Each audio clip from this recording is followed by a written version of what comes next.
Hey, how's it going, everybody? Welcome back to the Goblin Rise podcast. And today again, I'm joined by the lovely wifey here. How you doing, wifey? You doing okay? I'm good. What have we been up to this week? Anything interesting? Well, we watched Rings of Power season 2, didn't we? We did, yeah. What do you think of it? I liked it more than the first season, Yeah. and it's funny because I liked House of Dragon Yeah, House of season Dragon. 1 more than Rings of Power season 1, but Rings of Power season 2 more than House of Dragon season 2. I felt more was going on Yeah. in Rings of Power. Well, Rings of Power season 1 just wasn't. It didn't go anywhere. There wasn't a lot really in it. Like after the first 5 episodes, things started picking up, but It's a bit late. the first 5, I seriously think you could condense down into 1, maybe 2 episodes. Well, It's a apparently, lot of waffle. a lot of people who watched season 1 didn't return for season 2 No, of Ring, and I don't blame them. no. But how I felt about season 1 of Rings of Power is similar to how I felt about season 2 of House of the Dragon. A lot Really? happened in House of the Dragon, don't get me wrong, in season 2, but it built up to nothing. Like nothing. The thing it's building no, up to didn't happen. Yeah, some stuff did happen. But like the big Yeah. battle they were building up to, I was like, that's be the final season, or at least they're going to start it and put it into the next season, and we didn't get any I of don't it. know. For me, House of the Dragon has been consistent. Both the seasons were good, but Rings of Power has, it's totally shifted from the first season being a bit mediocre, not a lot happening, to a lot happening in season 2, and being, well, I don't know. For me, just a lot more exciting and a lot more edgy beat kind of stuff. The thing I liked about this season was that I think I mentioned it to you. They only really touched on maybe 3 storylines per episode, as opposed to trying to get everyone's story like 5 minutes in each episode. Yeah. It was 15 minutes here, 15, on whatever, however they broke it down. So I liked that. I appreciated you could get more into a character arc. Not so much about the Numenorians in Yeah. season 2. But the only caveat to that is if we went like 2 episodes without seeing, I'm not going to give any spoilers, The Stranger. We all know who that is, let's be honest. The Stranger. 2 episodes later, we do a recap, go, oh, your God, yeah, I forgot about them. So that's the only thing, is that I did forget about. Yeah, that was the biggest lines. issue, wasn't it? Was how they're referencing things that happened in season 1, but because season 1 was so long, Yeah. there were so many bits and pieces of season 1 that I totally forgot even happened. We had to watch the recap Yeah. at the end of every episode, didn't Yeah, we? but they were decent recaps. They to were be fair. actually. They were only They specific gave you the information that you needed to know for that that episode. episode. Yeah. Yeah. Yeah, so I did enjoy season 2. Sorry, we're getting very nerdy about this, but Yeah. if you did watch season 1 and you weren't so keen on it, definitely give season 2 a try. It totally turns it on its head.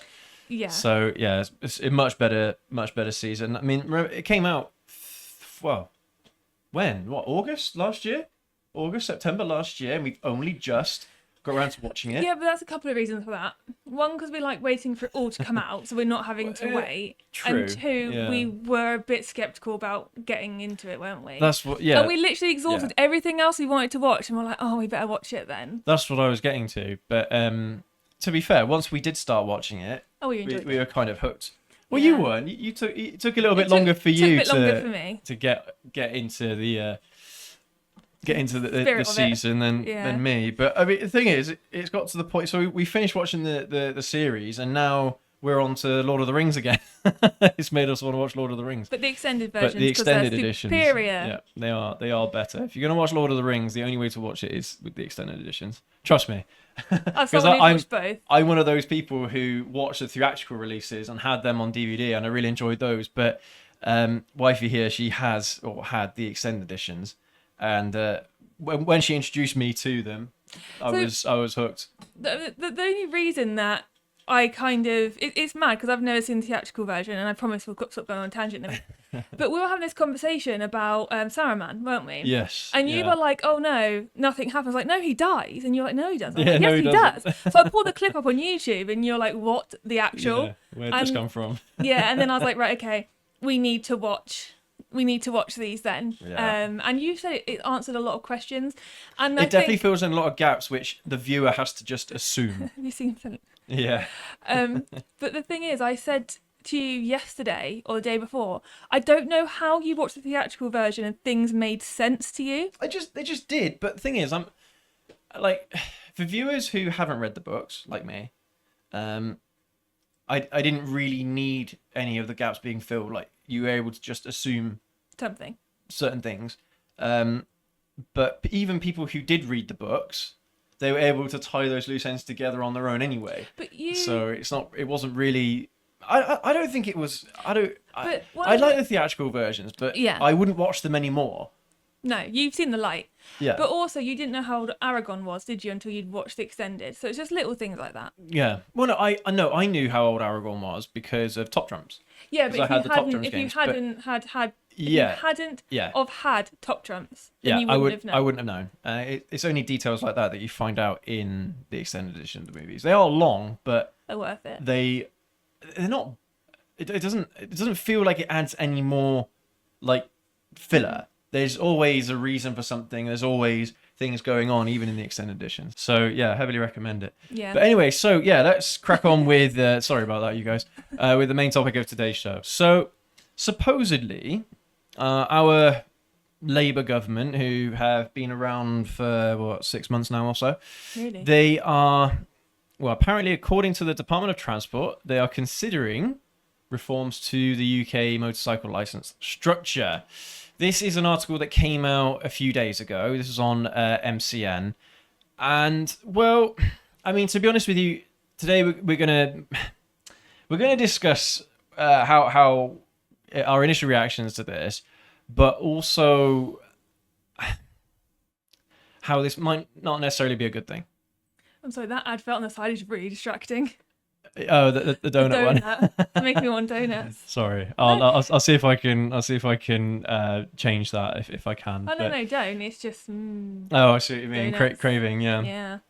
All right. So this article basically it's just saying that there is is it a motorcycle action group? I can't remember. It's a motorcycle enthusiast, like not political group, but like I don't know. They're like a voice for motorcyclists, I suppose. They're meant to try and be a voice for motorcyclists, and obviously they have a very similar kind of concern about motorcycle licensing like I do, where it's far too complicated, it's far too expensive, and it puts off a lot of younger riders getting involved in the hobby to begin with. Because when you've got to pay for the CBT, when you've got to pay for your A2, when you've got to pay for your full A license, when you've got to pay for your theory test, and you've got to pay for your theory test twice. If you're 17, you've got to do your theory test once to get your A2. And then again. By the time you're 19 and you want to get your A license, you have to redo your theory test again because Over 2 years. I think that's how it works. Maybe Is not. that how it did when you were doing it? It could be. No. It was different for me. Oh, I'll get right. onto that in a minute. But that might not be the case. Maybe when you've got your A2, maybe you don't have to retake your theory. You just have to take your A license. Maybe. I haven't looked. I haven't checked. So don't quote me on that. But then you've also got the added cost of insurance for young riders, which is going up. And every single year, it's becoming a ridiculous amount of money that people are expected to pay. So you're paying for the bike. You're paying insurance for 1 year, which is the value of the bike, more often than not, or close to the value of the bike. So you're basically paying 2 sets of loans, pretty much, to pay for a motorcycle. So a bike that costs you £5,000, which for a 125 it might be a bit expensive, but okay, let's say something more reasonable, maybe more along the lines of £3,000. Basically, the insurance money for 1 year you'd be paying £6,000 pretty much, or over the course of, so it's £3,000 for the insurance for the year, and then £3,000 for the bike. That's assuming that you're getting finance for the bike or something like that. But you know what I mean. It's a lot of money that younger people are having to fork out to get involved in a hobby which they might end up thinking to themselves, right, well, there's no point in me doing this right now. I might as well wait till I'm 25. Then I can do my direct access, and then all I have to do is pay for one license, one theory test, my CBT, and everything is all included, and my insurance would be a lot cheaper. By that point, and we made this argument before, by that point, you've got other commitments, you've got other things going on in your lives, and things, it never happens. It's one of those things that you end up just putting off year after year after year. And then by the time you're 40, 50 years old, and you're in that midlife crisis sort of territory, that's when some people tend to they might start at looking at it or what have you. But you know what I mean? It's one of those things that you end up denying yourself for decades because it's just one of those things it's a nice to have. Whereas for me, it's a must have, especially when it comes to, as we discussed in a video recently, the whole how good it is for you mentally. Being able to relieve stress and stuff like that.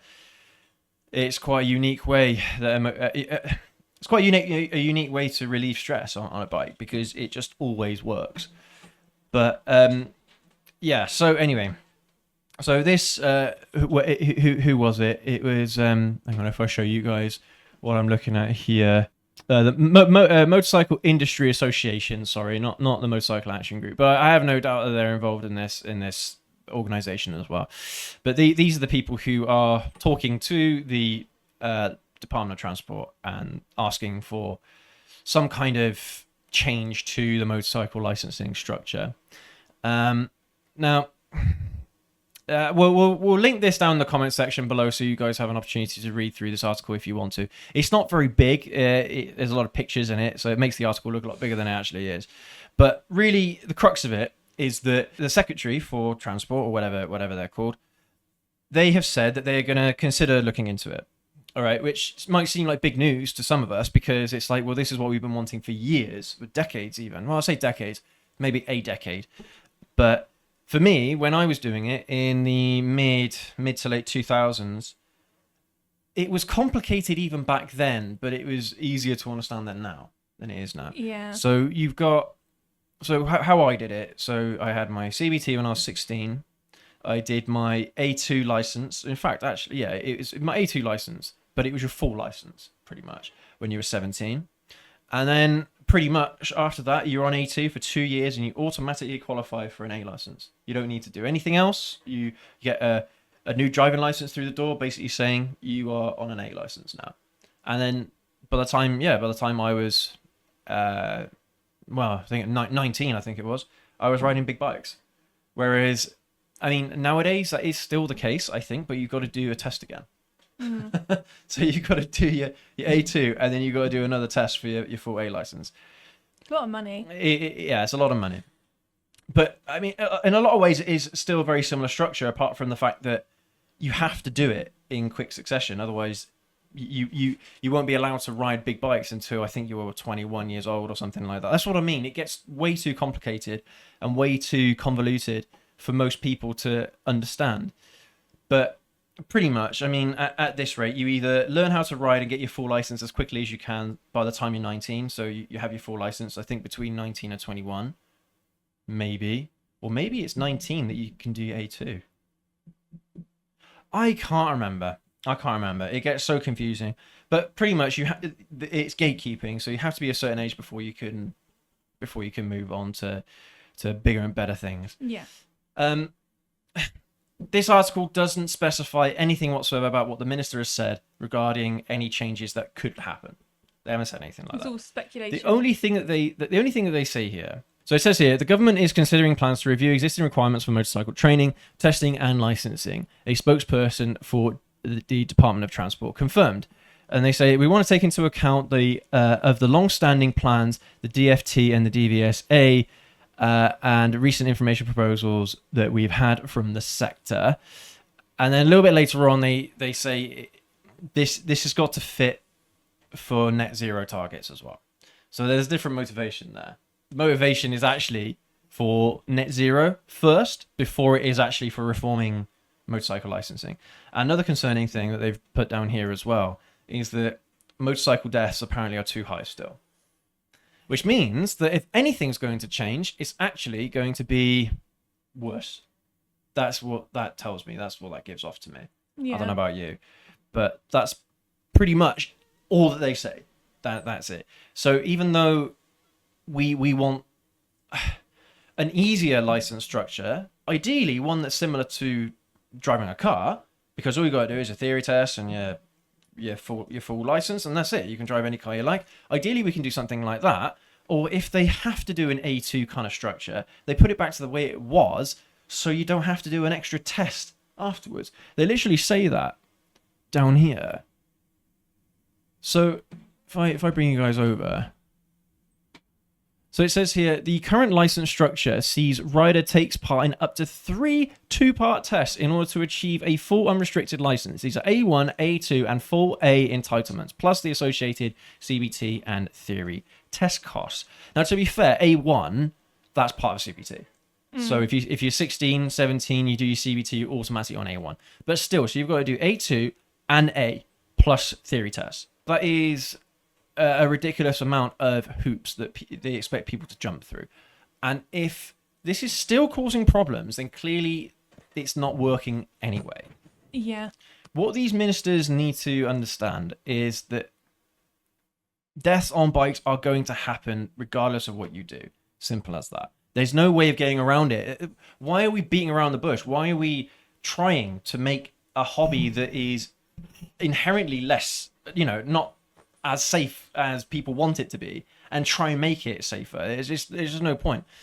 I'm not trying to say that motorcycles can't be safe. Yes, this is something that we've spoken about before. It's all about how you ride the bike, but at the same time, you're not covered on it. You're wearing your helmet, you're wearing your leathers and your boots and what have you. That's not going to protect you 100% if you get involved in a crash. Yeah. And this is one of those things that these people need to understand. And to be fair, that's what people need to understand full stop when it comes to just using the roads. You're never ever going to be able to save every single life on a road because it's inherently dangerous.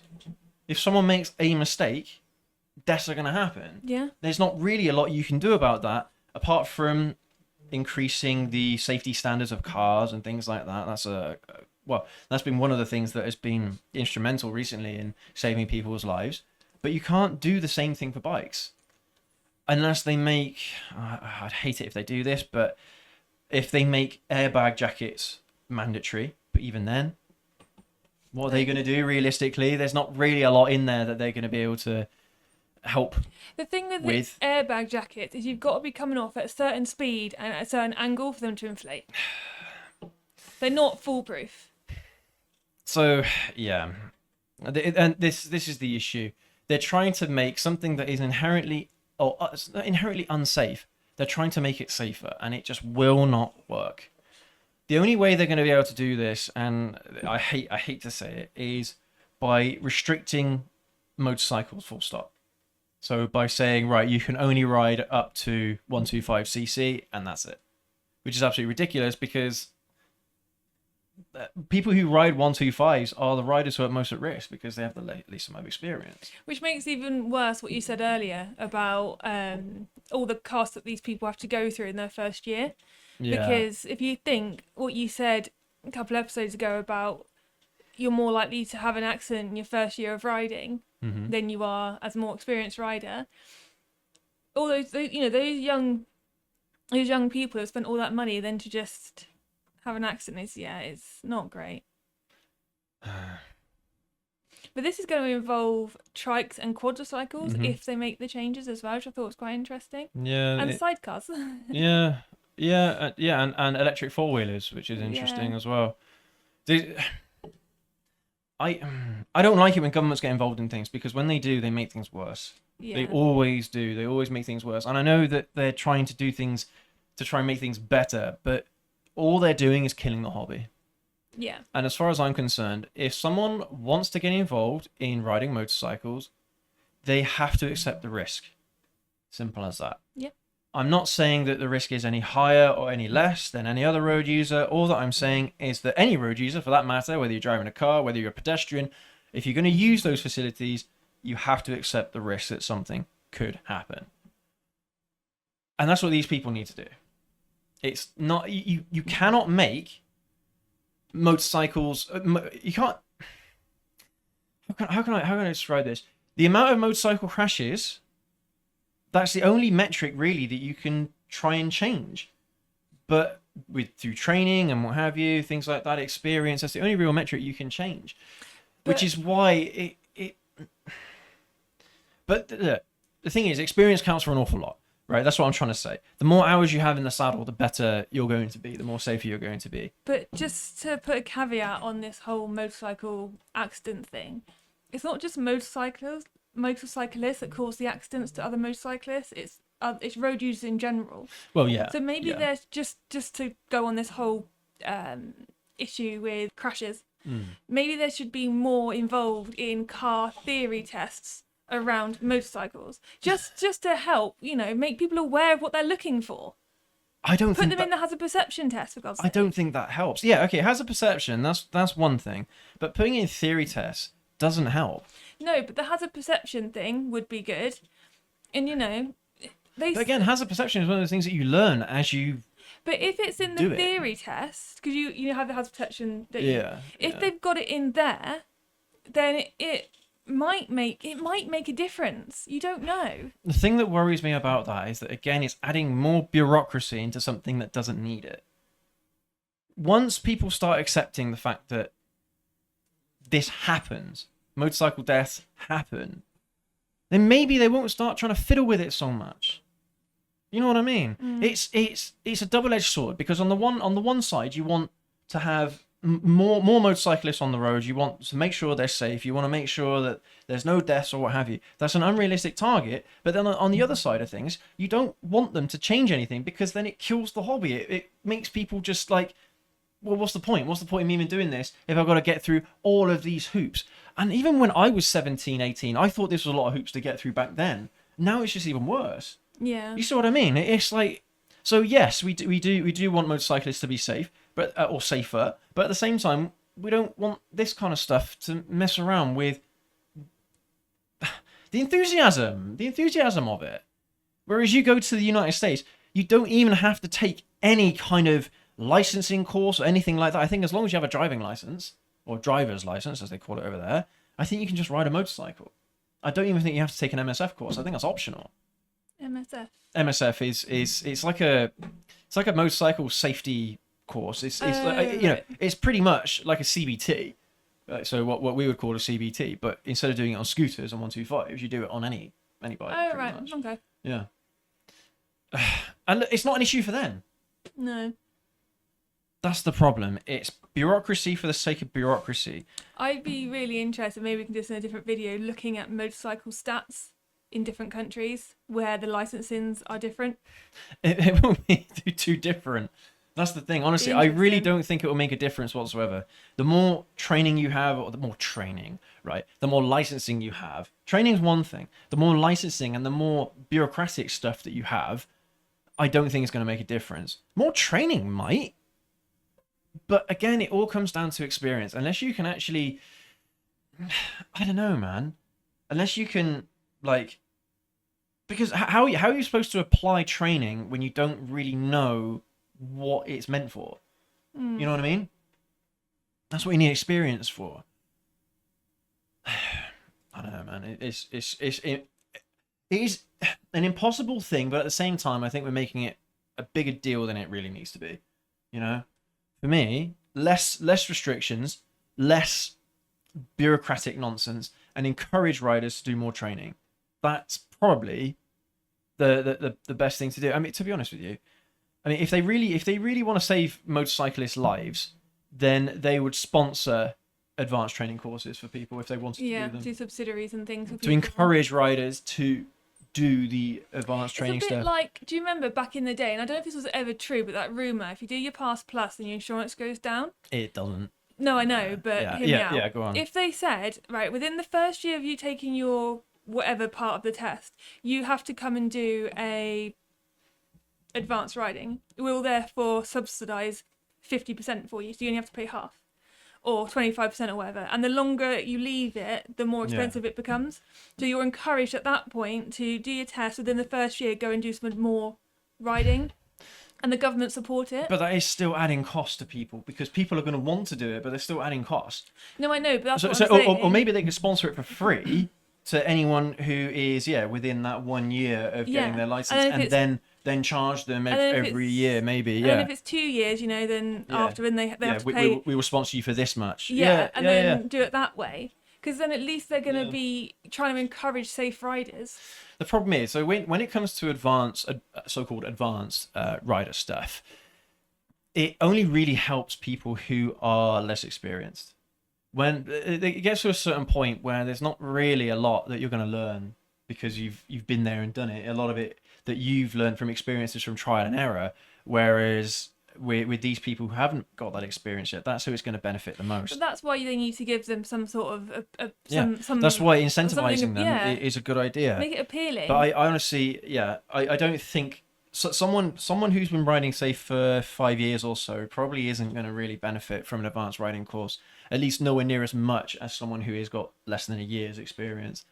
But that for me is, if the government want to help with motorcycle safety, training is probably the best thing for. Well, it's definitely a place they can start. For these people. Yeah, absolutely. And if they can at least assist with the cost of it, because these people aren't going to do it for free, are they? I mean, considering now they're not giving anyone subsidies towards electric cars and bikes. Yeah, it's not going to happen. Put it towards road safety instead. Yeah. Honestly, you try and ask the government to pay for anything, they won't if they can help it. But you know what I mean. There's little things like that we could do to try and help things. Yeah. But again, it's a motorcycle enthusiast in whatever that group was called, talking to a bunch of people who don't understand it, who aren't interested. Yeah, they don't get it. So it's almost like trying to break down a brick wall at the moment, because this conversation's been going since 2023 with this particular group. That's the problem. There's no real representation in government for us, to be honest. So, and like I said, if anything, it's going to get worse. Oh yeah, before it gets better. So, if it gets better. And because it's all about that net zero stuff. Yeah. So, yeah, I don't know, you guys. You let us know what you think down in the comment section below about this. But again, when governments get involved in stuff, it usually means things get worse or things get harder. More red tape, more bureaucracy. That's what that says to me, because we've seen it before. You know, when they want to try and reform something, to try and make things better, they actually make things worse a lot of the time because they don't get it, they don't understand it. Yeah. And despite the fact that motorcycles are a huge industry here in the UK, not just for riders, but of course we've got Triumph, we've got motorcycle manufacturers here as well. It's a huge part of the industry.